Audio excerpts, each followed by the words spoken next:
এই রাজ, তোর মাল ডাকছে। ও আবার কি করতেছে? কি হয়েছে? এগুলা কি? ঠিকই তো বলেছে।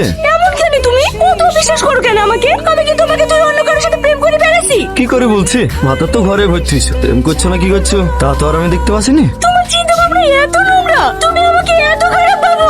দেখ, বেশি নাটক মারাসনি। কাল দুই বোনের ছোড়াকে বগলে ভরে মাঠ ঘুরে ঘুরে লিবার আসলি, আমি কিছু জানিনি না। ছি, তুমি এত খারাপ। মানুষটাকে পরশুদিন হাসপাতালে নিয়ে জন্য লেগে ছোট কিছু বেরিয়েছিল। আর তুমি, ছি, তোমার মতো মানুষকে আমি ভালোবেসেছিলাম। এই, মুখ সামনে কথা বলবি। তোর মতো মেয়ে এই রাজার পিছনে হাজারটা পড়ে থাকে। বাড়িতে ভাতার এসছে, যা ভাতার লি পড়ে থাকগা। ছি, আর শোন, তোর ভাতারকে ঘর থেকে বেড়াতে মানা করবি। যদি বেড়ায় না, খবর খারাপ আছে। তোর মরদ কতটুকু আমার জানা আছে। এক্ষুনি বেড়াবে, পারলে আয়।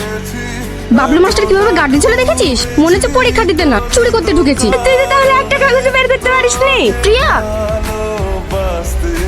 তোর রাজের সাথে ব্রেকআপ হয়ে গেছে? হ্যাঁ, পেছনে যে মেয়েটা বসেছিল, মেয়েটা কে রে? শাকিলের বোন, বাজে ছেলে একটা। আমি প্রিয়াকে কতবার নিষেধ করেছি, ও যে কত মেয়ে জীবন নষ্ট করেছে তার নাই ঠিক। কি রে, লাগাতে লেগেছি? এক্ষুনি শুরু করলাম, চা ব্যাগটা রেখে আয়। আমার লেগে একটু দাঁড়ানো গেল না? ভাবি এসে অনেকক্ষণ ধরে বসেছিল তো, রাগ করিস নি, চা ব্যাগটা রেখে আয়। হ্যাঁ, আমি কাল সকালে বেরিয়ে পড়বো। কে কোথায় যাচ্ছে? বাড়ি যাওয়ার জন্য বলছি আন্টি। পরশুদিন আমাদের গ্রামে খেলা তো। না না, বাড়ি যাওয়া হবে না, একবার অনুষ্ঠান শেষ করে বাড়ি যাবা। আসলে আন্টি, 4-5 দিন হয়ে গেল আসা। এই দুটো দিন থেকে গেলে মহাভারত অশুদ্ধ হয়ে যাবে না। বিয়ে শেষ হলেই চলে যান, তখন আর আপনাকে কেউ আটকাবে না।